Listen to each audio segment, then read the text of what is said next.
I think I said good morning, everyone, but it's actually good afternoon officially now. So good afternoon, everyone, and welcome to the Eastern Areas Institute of Water webinar on water scarcity in Cambridge.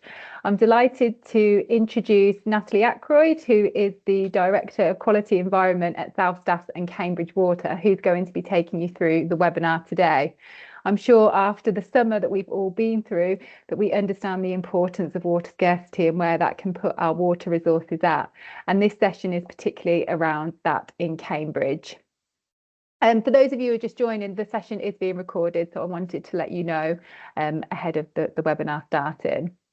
So to enable us to do this as part of the Eastern area, I'm really delighted to thank our sponsors. So we have a number of sponsors within the Eastern area.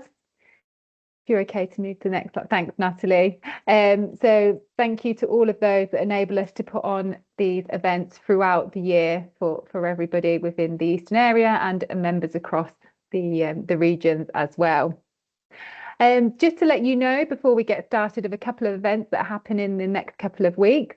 Next Tuesday, if you haven't signed up already, we've got an in-person network session, which is enabling people to understand how to lead and grow, that's being held in Peterborough. So there's a number of really great leaders throughout the industry who will be there, following on the success of the networking session last year. And we've also got another event the week after on the 4th of December at Xylem's Innovation Labs, which is a half-day session exploring how Xylem is accelerating water innovation through collaboration. There's a number of events that you can click through on the screen that's shown there. And we do also have a very exciting Eastern area president event. I say president event, sorry, it's not a president event.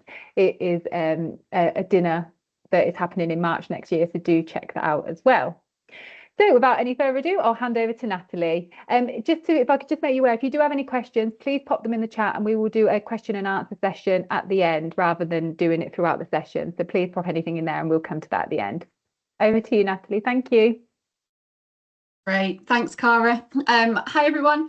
As Cara said, I'm Natalie. So I look after water resources, water quality and environmental programmes at South Staffs and Cambridge Water. I'm also Vice President Environment for the Institute of Water. So here to talk to you today a little bit about water scarcity, particularly in the Cambridge region. So a little bit about what we're going to cover today. What is water scarcity? Why is it such an issue in Cambridge? What are we doing about it? And a little bit of information about the couple of large schemes that we've got planned in the region, but also then a further future look to what's next and what happens following all of this activity as well. So what is water scarcity? So essentially, it means there is not going to be enough water either now or in the future to kind of meet the needs of the local area. So if you look at the chart on the left-hand side, this gives you a bit of a feel about how much water is going to be needed in the east of England over the next kind of 25 years. And you can see the darker blue area is fundamentally public water supply. It's the largest chunk of water that we need in the eastern area. But there are other sectors as well that obviously need water as part of this. So there's a lot of our agriculture, power and other industries that also have a need for water in our region. And it's important that we are factoring all of those different needs in together when we're looking at what the right solutions are for sustainable supplies of water in the future. On top of this, the East is one of the driest regions of the UK. It only gets 2/3 of the average national rainfall. It's also the highest growing area of population in the UK, and I'll come to that a little bit more detail in a bit.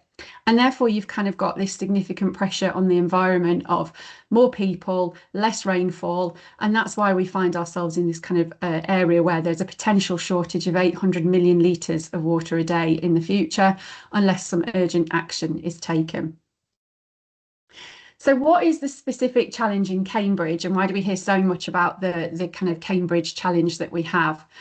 So it's kind of twofold, as I've already alluded to. One is that the demand for water is increasing, and the second is that the available supply is reducing. So the demand in Cambridge and the surrounding area is really significantly increasing. And the main driver behind this is the government aspiration for Cambridge to grow and be the science capital of Europe. That was the previous government ambition, but it is absolutely mirrored by the current government as well. And a lot of this plays on the back of COVID. Cambridge was a real centre for kind of analysis and research into the COVID pandemic and also into the vaccine required. And we saw a lot of growth in Cambridge non-household businesses as a result of that. And we're looking to kind of leverage that and build on that continually. On top of that, then, if you're going to build a lot more non-household and business activity, you need somewhere for those people to live. And there is already a housing shortage in Cambridge. So while we're still waiting for some government confirmation on the scale of the development required, it could be around about 150,000 new homes by the next kind of 15 years. That is doubling the size of Cambridge as it stands now. So really substantial numbers we are talking here. And when we're talking about that non-household growth, we know that those demands are even more uncertain than the household demands. It absolutely depends on the size of the business coming in, the sector in which it works. But we also know that science and technology, which are the sectors that the government are looking to grow Cambridge in, they tend to be some of the higher water users. And they can also be tricky for kind of using reuse options, for example, because of the kind of standard of water that they need. We're expecting in Cambridge the non-household demand for water to increase by 50% in the next 15 years. So again, really sizable numbers. So we've got this increasing demand for water, and then we've got this reducing supply. So our area in the east is designated by the EA as seriously water stressed. But we've also got a really unique position in Cambridge. So in Cambridge Water, all of our water comes from groundwater sources. We have no surface water abstractions, no reservoirs. It all comes from underground. And currently 100% of that is from chalk aquifers. Now, we've all heard a lot about kind of chalk streams in the press. You know, they are a fantastic and really rare natural habitat. The UK has 85% of the world's chalk streams. A lot of them run from the east down to the south. There's a few in Yorkshire too, but they are really susceptible to climate change and to changing levels of abstraction and water quality.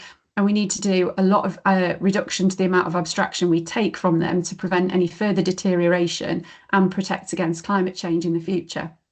So there's two stages that will impact us. One is around 2030, and we will lose around 24 million litres a day of our licensed capacity. And then in 2040, we'll lose a further 35 million. So just to give some context to that, at the moment, Cambridge Water puts into supply about 85 million litres of water a day. We've probably got headroom of around about up to 115. So we are talking kind of half of our water supply will need to be removed, and we will need to source alternative supply. So why specifically Cambridge? Why is this such an issue here? So I've mentioned, you know, the east of England is an area kind of growth and all of it's dry, but what is it specifically about Cambridge? Well, the government assessment is that there's about £86 billion of economic benefit for growing in Cambridge. And there's a really strong link of the Oxcam corridor. So linking the two universities is key. And there is a lot of attraction for businesses internationally to work with either Oxford or Cambridge universities in particular. The government has plans for the East-West Rail opening up. So that will open that corridor, allow new towns and more residential opportunities along that corridor. But at the moment, water is currently a constraint to that plan because it is all chalk aquifer in Cambridge. There is no more supply to be able to kind of feed the new population. But also there are wastewater constrictions and travel. If anybody's ever tried to get across one side of Cambridge to the other in rush hour, you're probably still there. So there are some other kind of real constraints in Cambridge at the moment. And as a result, in 2023, the government initiated the Water Scarcity Group. It's a multi-organisation group, and the aim is to tackle the short-term water-related blockers to growth in Cambridge. So Cambridge Water, Anglian Water, the Environment Agency, Homes England, the local planning teams. So, you know, it's a really large organisation as well as government participation as well. And government have recently announced some further funding, around about £400 million, to be able to help support that regeneration and growth of Cambridge, not just on the water side, on all of those sectors I've mentioned. and help create that corridor across to Oxford, even talking about kind of creating a new national forest along that corridor as well. So there's a real strong government and political agenda to the growth in Cambridge, and it's required at pace. So, next slide. There we go. So what are we doing to overcome this challenge? So kind of focus, first of all, is always on reducing the demand for water. Before we look at new water supplies, we need to reduce the amount of water that people are requiring of us. So our plans for AMP8 in our water resource management plan looks heavily at demand management in the short term. So our leakage ambition is sector leading. In AMP7, we delivered in Cambridge the largest percentage reduction of leakage of any water company, and we aim to continue that moving forward. The Environment Act target look at reducing 50% by 2050, but we will do that by 2040, so 10 years ahead of target. We also have the lowest per capita consumption, so household demand in the sector at the moment at around about 120 litres per person per day. But there's a lot more that we still want to do through our water efficiency programme, but also increasing our metering penetration. In Cambridge, we've got around about 75% of our customers already on meters. We're looking to get that as close to 100% as we can by 2030. And our aim then is also to look at the non-household side. So I've mentioned huge area of growth. So looking at a really focused programme for reducing demand on non-household, replacing all non-household meters with fully smart meters by 2030 to help us with some of that intelligence as to where we can help and support retailers and non-householders to reduce demand for water as well. But it's not enough. So I gave really high numbers at the beginning. We've got 24 million litres of water a day to meet by 2030, and we just can't do that from demand management alone. Just as an example, if we were to get to zero leakage, that would save us about 11.5 million litres a day, and that's zero leakage. So demand management just cannot bridge that gap at all. We cannot take any more water from the chalk aquifers, and we're really supportive of protecting those. We know it's the right thing to do to reduce our abstraction, but we have to find alternative ways to be able to meet the existing customer base that we have and also the forecasted growth. But obviously, if we're all chalk aquifers, that's really difficult for us. There's no other options and alternatives in our own patch, and we absolutely have to bring water in then from outside of our region. But due to the scale of those, they take time to develop and deliver. And the first one of those is a programme we're working on with Anglian Water, where we will bring in a transfer of water, around about 26 million litres of water in around about 2032. And that will help with that initial batch of licence caps. But for those of you who will have noticed there, I said 2032, but the licence caps need to be made by 2030. And that then puts us at a tricky position around what do we do in that interim period. Also, because of the risk of chalk streams, the EA are actually minded potentially for some of those caps to move them even further forward from 2030. And if we deliver all those caps in 2030, we cannot meet customer demand for water as it stands right now. We're working closely with the Environment Agency about how we can potentially defer some of those licence caps, as well as looking at what other opportunities there are to help and support that in the interim. So, for example, we've got a really extensive chalk stream river restoration programme going through AMP8 to help kind of deliver improvements to those chalk streams, deliver benefits, habitats, etc., renaturalise them so that when we are able to return flows through reducing our abstraction, they're in a really strong state to help improve the ecology and the habitats as a result.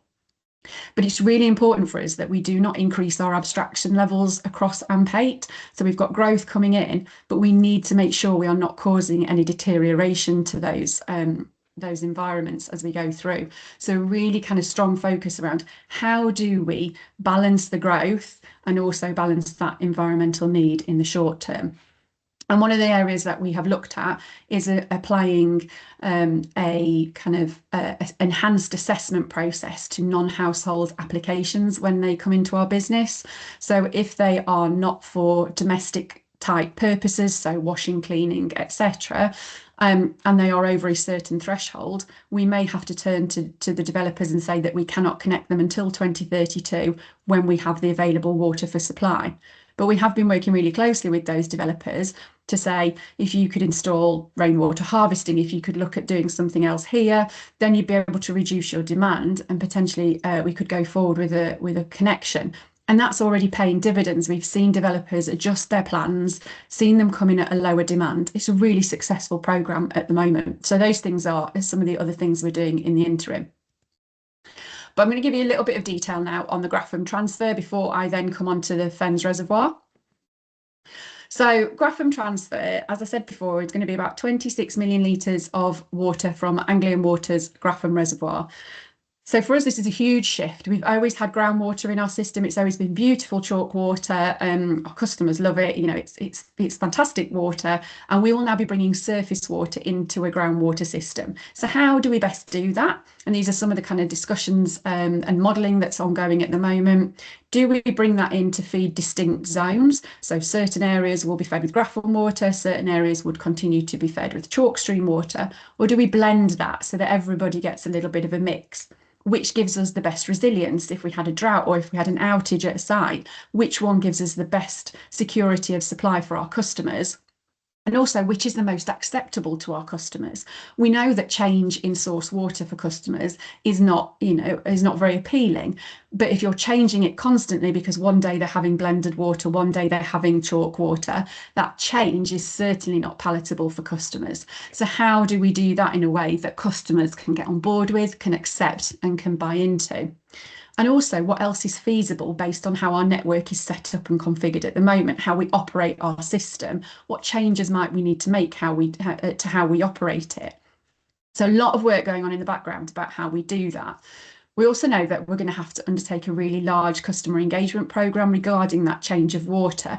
So there will be a significant change to taste and hardness impacts, for example. And we know that other water companies have done this really successfully in recent years, and we're absolutely tapping into those companies to look at how we do that.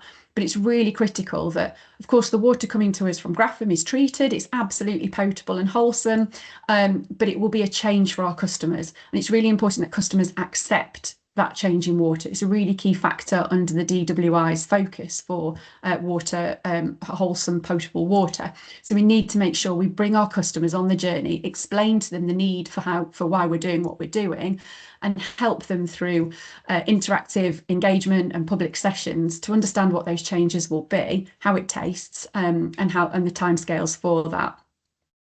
The scheme will be delivered by 2030, even though the water is not available by 2032. And I will come on to the kind of 2032 date in a minute, explaining why that is. But also it should be noted that Grafham transfer currently is a short-term option. It's a temporary solution until we get the Fens Reservoir in place. It's to help us tide over that interim period until we have our larger kind of permanent supply in place.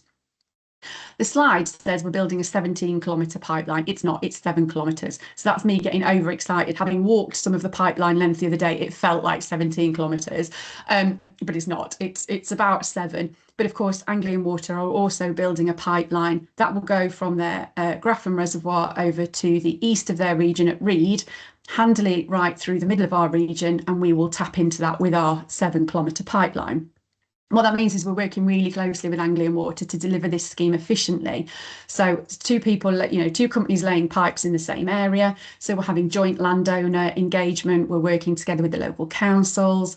It will go forward in a single planning application. And we're actually using the same supply chain for some of the delivery at the moment, particularly around the surveys that we're undertaking. So designed to make it as efficient, cost effective, and as less kind of nuisance for our customers as possible. So why is it 2032 if we're building the pipelines by 2030? Well, that's because actually this is a real daisy chain of activities required in order to enable that water to be available to Cambridge Water. So actually at the moment, Affinity Water take quite a large supply of water from Grafham Water down to themselves. And we need that Affinity to be able to back off a little bit of that supply so that some is available for Cambridge to take. But of course, Affinity Water are taking that water because they need it, and they therefore need to be able to backfill what they would be giving up. And in order to do that, they need to bring water in from outside of their region. And so the daisy chain goes all the way back to Severn Trent Water. And the plan is that they will undertake a change to their Minworth wastewater treatment plant and change an outfall and direct some of that flow up to Atherstone in North Warwickshire, where it will join the Grand Union Canal. That water will then move all the way down the Grand Union Canal. It'll be abstracted at Leighton Buzzard by Affinity Water. They will then treat it with a new water treatment works. And once that's all up and running, that will enable them to back off their transfer at Grafham Water so that Cambridge Water can take some. Both the Minworth recycling plant and the Grand Union Canal, those two schemes are strategic resource options, so SROs, and they are run through RAPID. I'll come on to RAPID in a minute. I'll give you a little bit more detail on that for anybody who's not aware of what RAPID is. And they are kind of having, therefore, a higher level of focus and scrutiny, and they are taken outside the normal AMP planning process because they are long-running schemes that span AMPs, and so they get that multi-sector support through that programme. And it's those two programmes that mean the 2032 date is what it is. Ourselves and Anglian will lay our pipelines by 2030. So if with a fair wind, the water's available before then fantastic. But ours are AMP8 schemes being delivered kind of directly by ourselves. And then we will work through kind of bulk supply operating agreements, etc., to enable that water to transfer to us. Obviously, we're right at the end of that chain. There's huge risk to us. If there's any problems with anything further up that chain, that will further delay any water being available to Cambridge. And therefore, that has an impact, obviously, could affect the environment and our ability to meet all of those licence caps. So we chair a working group between all the companies and RAPID so that we can easily identify any risks and what mitigation is required up front for those, but also to work through any potential scenarios. Should there be a delay? Should there be an impact to this? What else could we do and how could we mitigate that and work through what other options are available to us? And so it's a really kind of multi-sector, multi-region plan that's working to deliver kind of a joint outcome successfully. So next slide. I've got a real issue returning slides, sorry. I would like to be seamless, I'm not quite. So good to tell you a little bit about Fens Reservoir now. So this is the kind of next phase, the larger phase for us in Cambridge. A little bit of background, I mentioned RAPID before. So RAPID is the Regulators Alliance for Progressing Infrastructure Development. It was formed includes the Environment Agency, Ofwat and the Drinking Water Inspectorate, and also has support in from Natural England, for example. And it's designed to help with the development of new large water infrastructure projects, particularly those that span multi-AMP periods, and help run it through a gated process alongside those price reviews to make sure that it's got the right level of input, the right level of focus, and can progress at pace. Fens Reservoir, although Grafham isn't Fens Reservoir, is a strategic resource option. It is progressing through RAPID like the Minworth and GUC schemes. And so the Fens Reservoir at the previous water resource management plan stage in 2019, whilst Cambridge Water had feasible options in our plan to have a reservoir in that region, it was just focused for Cambridge Water, and Anglian Water also had a similar plan. Now at that stage, there was no visibility of the scale of the licence reductions required for Cambridge, so it was never selected as an option moving forward because theoretically it wasn't required at that time. However, Anglian Water were given funding at PR19 to explore and start the development of a potential new reservoir in the Fens. Once we became aware of the kind of impending licence restrictions, we then joined the process with Anglian. Makes more sense to have one large reservoir in the Fens rather than develop two individual ones. And we joined the scheme kind of back in around about 2021, at Gate 1, right at the beginning of the process, to help kind of create a joint programme that would provide enough yield for both water companies. So what is the Fens Reservoir? What are we trying to achieve through it? So it's going to be a 55 million metre cubed capacity reservoir. It will supply 50% of its water to Anglian Water and 50% to Cambridge Water, so around about 44 million litres of water a day. As well as constructing a reservoir, I've got some exciting pictures in a bit, it's not all words.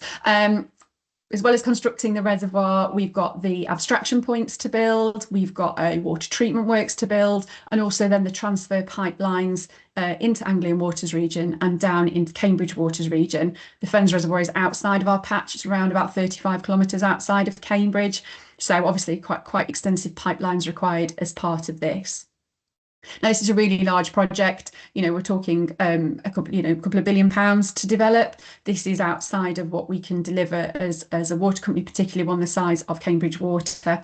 And actually, therefore, this will be delivered by a third party, a separate entity known as an infrastructure provider, as reservoirs are going down the SIPA route, specified infrastructure route. And that means then a third party comes in and essentially finances, constructs it, and owns that asset moving forward. And then we essentially pay like a mortgage on that ourselves, and Anglian will pay a mortgage for the lifespan of that asset. And we'll be able to kind of take the water as required. The plan will be that we need to work through how all of that works, so which bits fall in the scope, which bits don't, particularly around the water treatment works. So at the moment, having a third party operating a water treatment works doesn't align with the way that we operate with the Drinking Water Inspectorate. So we need to have a look at what's the right solution. And also some of this stuff is really kind of water resource technical stuff that water companies may be best placed to deliver. So it may be that the IP builds it, but then it is operated and maintained or run on a daily basis by one of the water companies.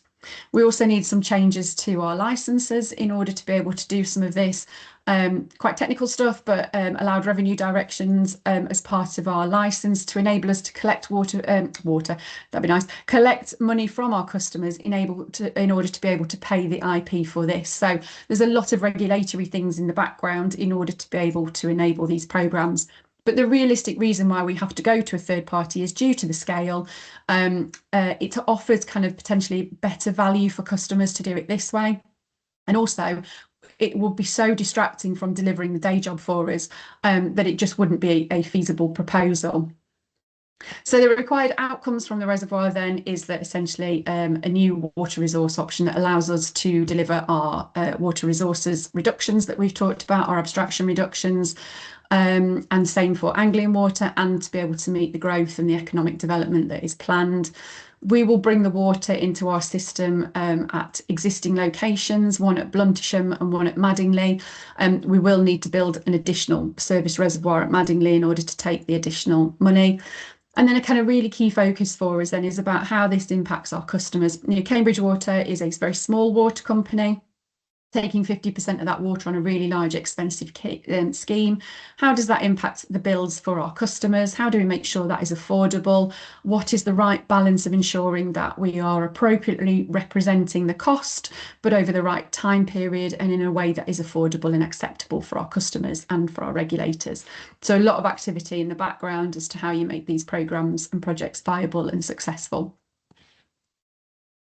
So a little bit of an overview. So the picture on the right might not be very clear, apologies for that.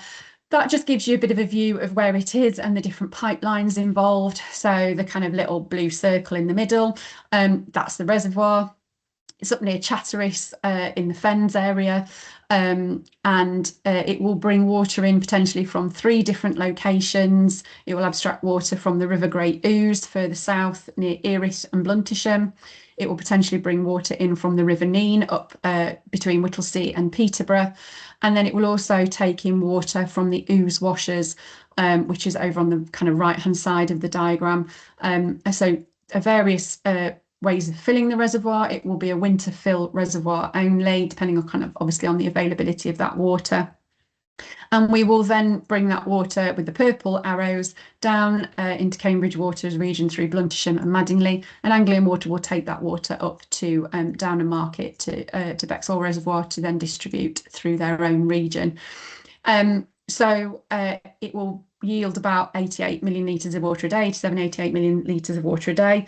For anybody who knows this area of the Fens, or the Fens full stop, but this area in particular, incredibly flat. Not the sort of terrain that you typically think of when you think of reservoirs.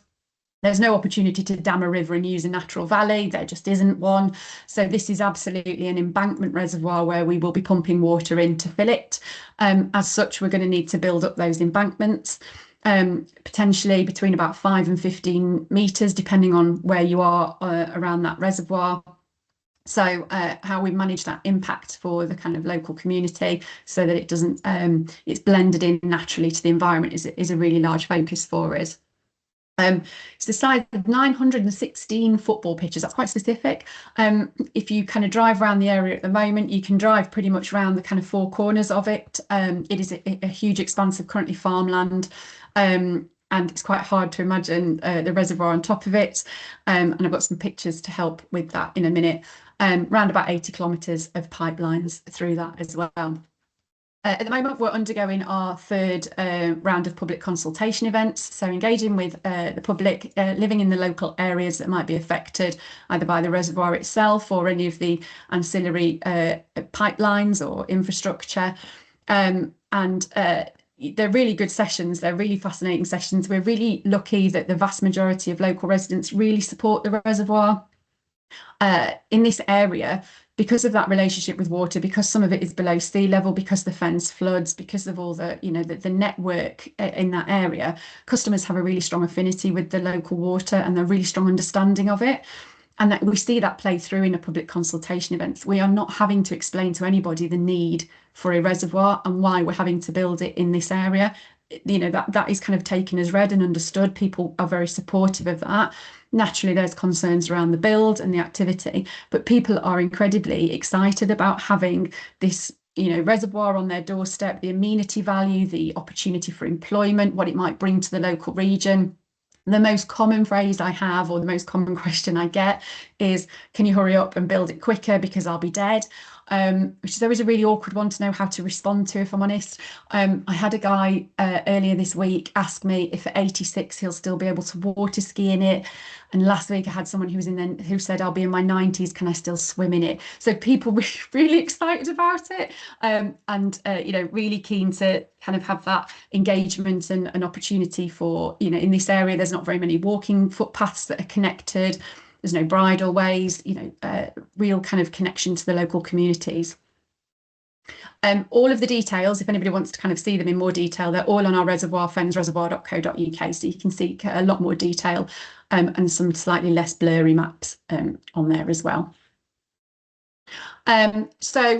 Here's some very detailed maps. I think what I'm trying to share with this one is the left-hand map shows you the kind of pipeline, a little bit similar to the one before. But the other kind of key thing to note is that actually the pipeline down into Cambridge will coincide with the pipeline that we're building from Graffham. So on the right-hand graph, map, you can see the yellow corridor. That's actually the planned pipeline from Graffham. And the kind of purpley pipeline is the current planned route for the Fens Reservoir pipeline. So they're kind of absolutely mirroring each other. And one of the discussions that we have ongoing at the moment is, could we build one pipe and that take the Graffham water now, and then we switch it and it'd be able to take the Fens water, rather than build two pipelines and disrupt people twice. There's a few challenges with that. There's a few things to take into account, and that's why the decision's not been made yet on this. One is around engineering concerns around building a pipeline that is kind of oversized for the time period. So what implications does that have? The other is around resilience. That connection to Graffham water gives resilience for water companies. Do we want to lose that, particularly if the government release growth projections that are significantly higher than what we've planned for? And therefore, we might need to look at the future of doing something else anyway. So would it make more sense to do it now? Building the two pipelines now. At the moment, the Graffham pipeline is funded through the price review, so it's paid for by kind of Cambridge Water and Cambridge Water customers, but the IP would build the Fens Reservoir programme. The IP are not in place yet. That wouldn't be funded in the same way.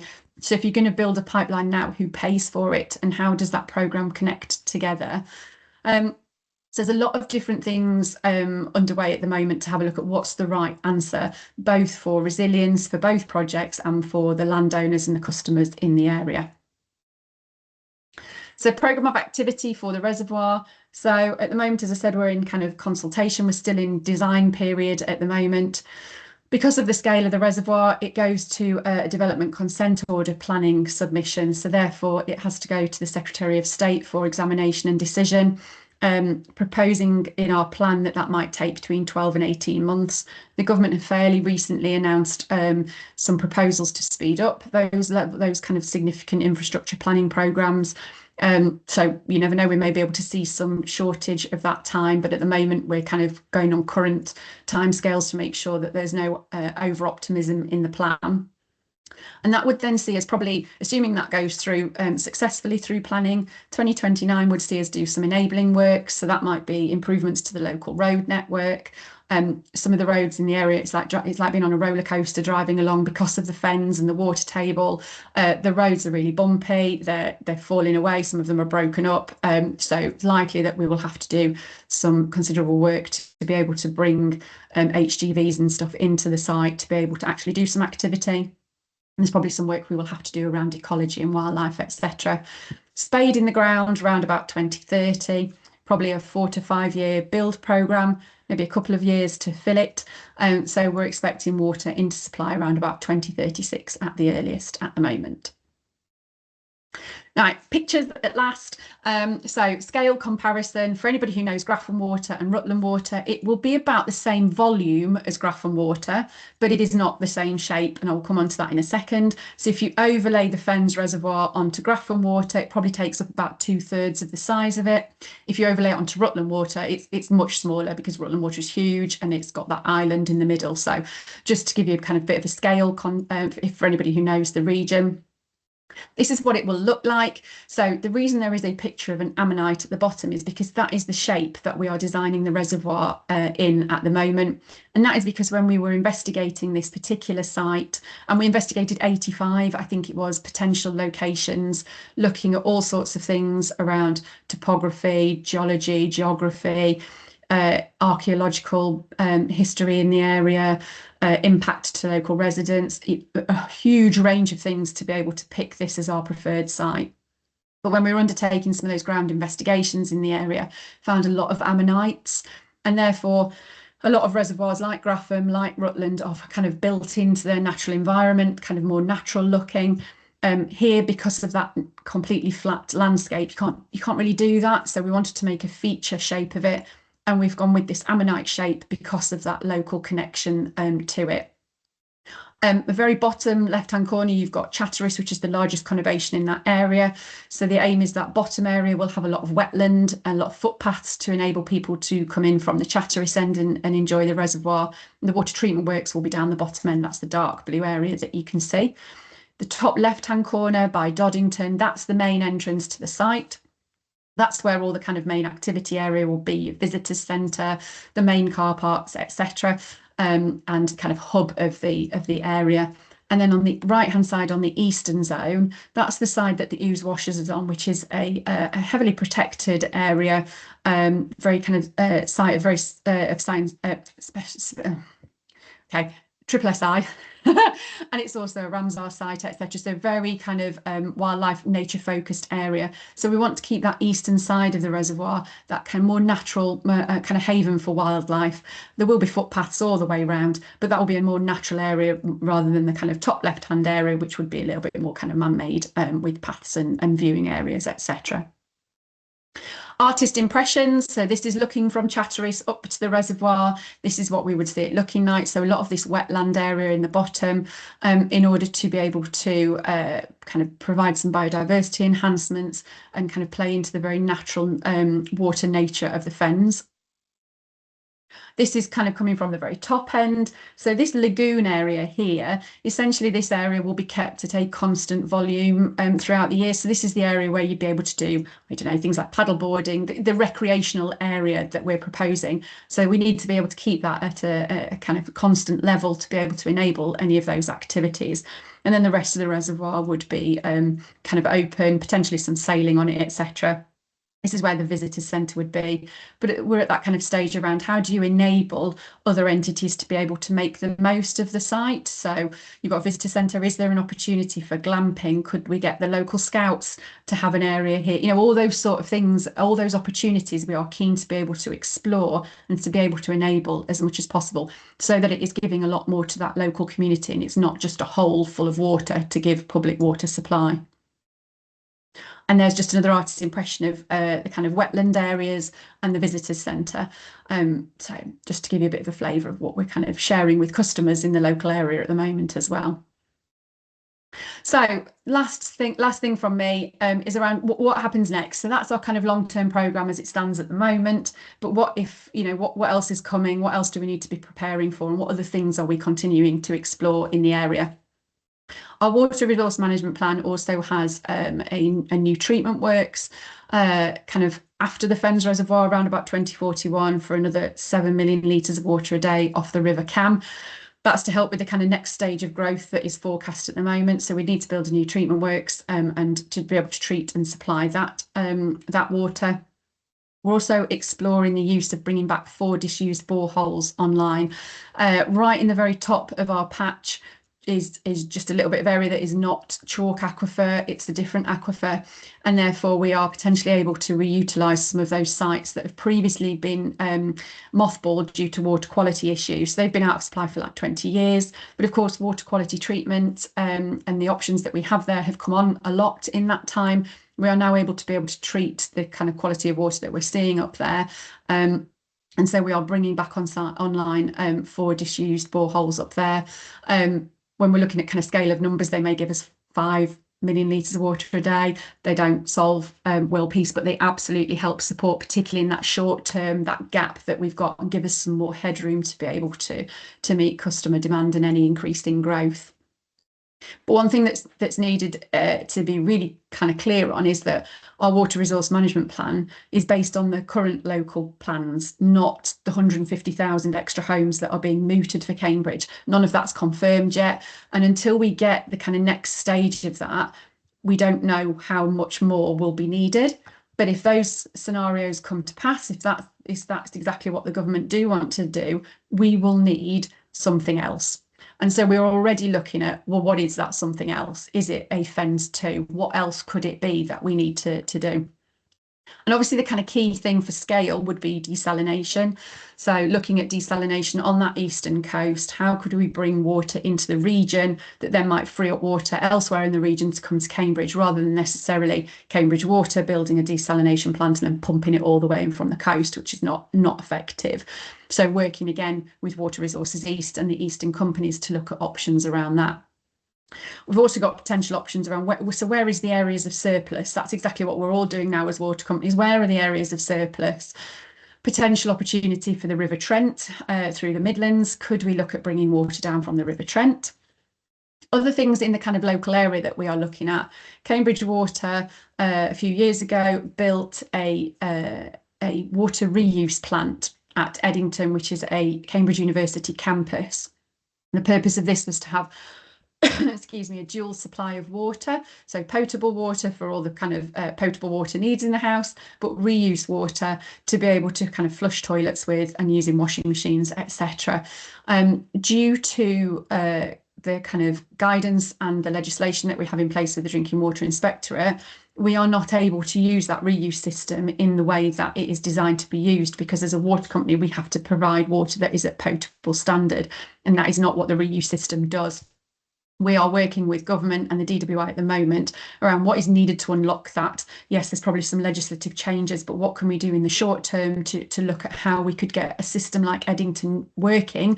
And that sets the blueprint then for wider use across the UK, because reuse absolutely will have to play a part in the future in order to reduce the demand for water. It can reduce it by up to 1/3. So it's really significant, and we shouldn't be flushing potable, beautiful, clean water, particularly chalk stream water, into toilets. You know, it's just ludicrous. We have to be able to enable these sort of systems. It's not easy because, as I say, it requires legislative change, but that's a huge area of focus for us, working with government to help enable that, set that blueprint for the rest of the UK.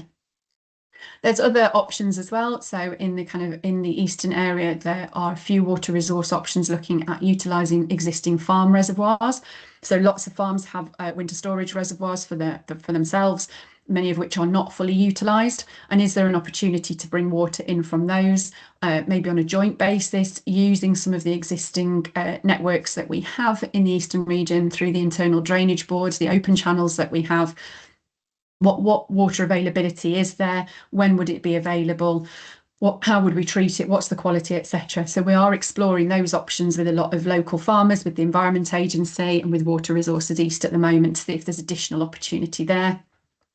We're also exploring some boreholes that are outside of our region at the moment. So ones similar to the ones that we have mothballed previously because of water quality. There's some just on the edge of our patch that were Anglian water ones. So what are the opportunities for us there to reuse water there? And then we're working closely with the water scarcity group to be able to explore any other options that may come forward to reduce demand in particular. So I will stop sharing. That's everything from me. Conscious I've gone on for 45 minutes. Sorry, didn't mean to. So yeah, I'll hand back to Cara. Great. Thanks ever so much, Natalie. We've got a few questions in the chat. What I will do, I will reach out to the people that have asked the question to see if they're happy to come off camera and ask you the question directly. But if they don't come off camera, then I will answer the question for them. The first one is from Alvaro, who's asked a couple of questions on here. Alvaro, are you happy to share your question with Natalie? Yes, Natalie, thank you. Very, very interesting presentation. So a very quick question. So you're talking about change of the harness of the water with the use of the Graham reservoir. Mm-hmm. Do you think it's going to have an unpleasant taste for the people? So that's the challenge of the blending? I think it's a change, full stop. So I think it's whatever you're used to. So Cambridge chalk water doesn't tend to have quite like a strong chlorine taste or smell to it. It has a kind of very, it's an underground source, so it has a very distinct kind of profile to it. I think it's just the change. You may be able to smell or taste that chlorine a little bit more than you could before, and obviously there may be an impact to things like your appliances, like your kettles, etc. I think it's just a change. Anything you get used to what you've had, and I talk to people who've lived in soft water areas and loved it because that's all they're used to, and they hate it when they go to hard water areas. I've always lived in hard water areas. I much prefer the taste. And then I don't like it when I go to soft water areas just because it's different. I think it's about helping customers on that journey about, well, this is what it will taste like, this is what it might smell like, this is, just helping customers get used to the change and understanding that change, and really helping them understand the need for that change. We do find our Cambridge customers actually really tuned into the environment, the need to protect chalk streams. So I think if we're able to kind of get that as the kind of key reason we're doing this, I think that will land with customers. We just then need to prepare them for it. Thank you. The next question was from Philip Mills. Hi, Natalie. Good to see you again. Thanks very much for the presentation. And there's lots of content there. But I had a question about demand management, or looking at the non-household connection or new non-household connections and assessing those, I guess, more rigorously. But I was just wondering how you reconcile that, because you said you were focusing on, or you referred to only providing connections for household type use. So how do you reconcile that with the growth agenda and looking for, technology, science and technology type sectors or developments? And think maybe just an example like pharmaceutical companies. Is that how would you classify household use? Would you, because obviously they're government encouraging that in that region, pharmaceutical companies, but so what they're not necessarily, I wouldn't classify that as household type use. So is that an issue for you going forward? So it is a challenge. I think we would say if it's not kind of for domestic purposes, so that kind of cleaning, washing, etc., then that doesn't class it. As long as that's it needs to be the primary use, needs to be domestic. So yeah, potentially some of those things you've talked about, Phil, wouldn't be. We are working with the Water Scarcity Group and DEFRA at the moment on how we are able to lift that. We don't want to be inhibiting economic growth in Cambridge, but also at the same time we cannot allow abstraction to kind of increase unchecked. We can't, we've got to manage this balance very carefully, and that's why that last slide around the new boreholes we're looking at bringing on, the other things we're exploring, all of those things are designed to give us additional headroom above what we've got in the water resource management plan that would then enable us to potentially lift that restriction. What I'm also really keen to do, though, is that I mean, we haven't stopped anybody connecting to date. We've had this in since kind of April. Nobody has been said, no, you can't. But we have had, as I mentioned, we have had engagement with developers. And because of this, we've been able to influence their design. By lifting that restriction, I don't want then developers to kind of go, well, it's fine, I can just build, you know, I don't need to worry about water efficiency. And we lose that message, we lose that driver. And that's something that we're talking through at the Water Scarcity Group. We're talking through with Greater Cambridge Shared Planning around how do we build that better into the planning requirements so that it doesn't just then open the door and enable things. I'm also conscious that surrounding water companies have got similar things on as well. If we lift ours and nobody else does that bring even more development into Cambridge, because people who were going to build in Anglian's region now come and build in Cambridge's, and again we run the risk of it being unchecked. So we're working through that at the moment about how you could lift it, but how you do not lose the message and the driver for developers while doing that. Yeah, great. Thanks, Natalie. Understood. Thank you. The next question we've got is from Catherine. Hi there. Yeah, hi. I think you've sort of almost answered it, Natalie, but my interest was really in you working with developers. Does that then go into the planning process such that when us NAVs come along, because we don't even really get involved until we know that the planning permission has been granted? I'm just wondering how that has sort of evolved from working with developers into the planning process, but I think you sort of touched on that in your last answer. Yeah, we have worked really closely with Greater Cambridge Shared Planning before us putting this kind of restriction in place, and now they share stuff with us. So obviously water companies are not statutory consultees for development, but they do share things with us now in advance. So if they see something coming and they think this could be a risk, they will share it with us, but they also tell developers they must contact us at their earliest opportunity. The last thing any of us wants is it to get right to the end of the chain, we find out about it and then go, oh no, we can't do it, and it's too late to do anything about it. So yeah, Greater Cambridge share stuff with us up front, and they encourage developers to do that too, which is what's happened in this recent case. So it's why it's been successful. That's good. And then I suppose from our point of view then, so if it's got through planning, then it's sort of decided that you've agreed to it, if that makes sense. Yeah, great. Okay, thank you. Thank you. The next one is from Ian Barker. Thanks, Cara. Really good presentation. Thank you, Natalie.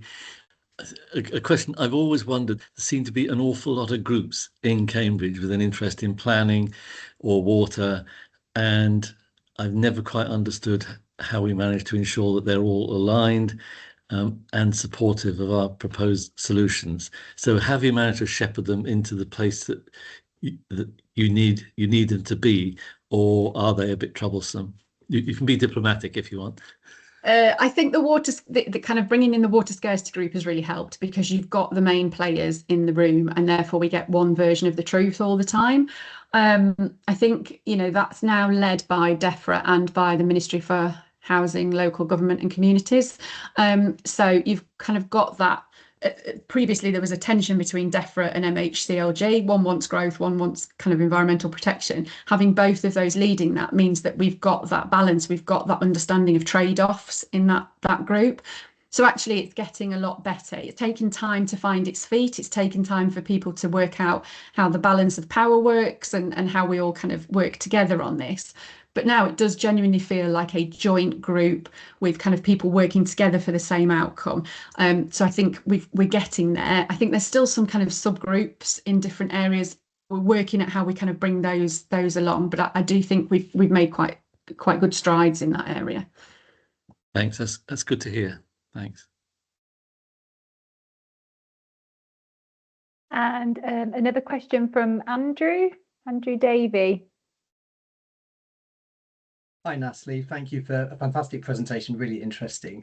I was just interested in the fact that a lot of these new sort of SROs and other sort of water resources options are being driven by both an increase in demand and a reduction in supply. I was just interested to know, has Cambridge Water essentially sort of signed up to meeting the Environment Agency's default flow targets for chalk streams and other water courses, or do you still see some areas of uncertainty there, perhaps, about what what level of water needs to be provided in rivers to meet ecological targets, both now and in the future? Yeah, so I think it's a great question. So I think our short-term kind of restrictions in kind of 2030, you know, we've done some investigations, we've worked closely with the Environment Agency, we've done a lot of modelling on that. So I think, you know, we're fairly comfortable and confident in the numbers required for that.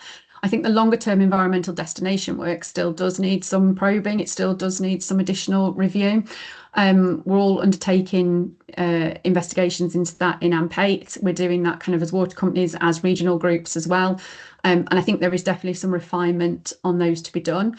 The risk you have here is kind of chicken and egg. You know, if you want to, if they come forward and they are the right levels, then when we've waited, it's too late to build something like Fens Reservoir. You have to kind of start that traction. And we know that the Environment Agency are mooting that some of those might not be large enough. But we've kind of got to go with that, you know, we've got to progress, otherwise we will get into the position that we're in now where, you know, stuff waits and it's too late, it's too long for things to happen. But I absolutely agree that there is more work to do on the environmental destination stuff, real focus for AMP8 for all companies to get some clarity and confirmation, some scrutiny on those numbers. Thank you. Great, thank you everyone for your questions. We've got a couple of minutes if anyone does have a question that they haven't written down. Feel free, you can put your hand up or drop in the chat.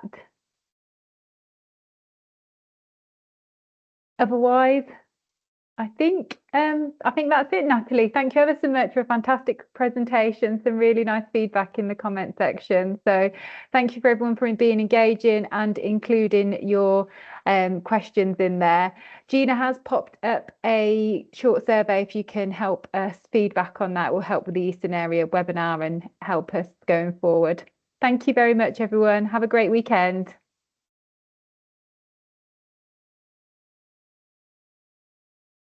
Thanks. Bye.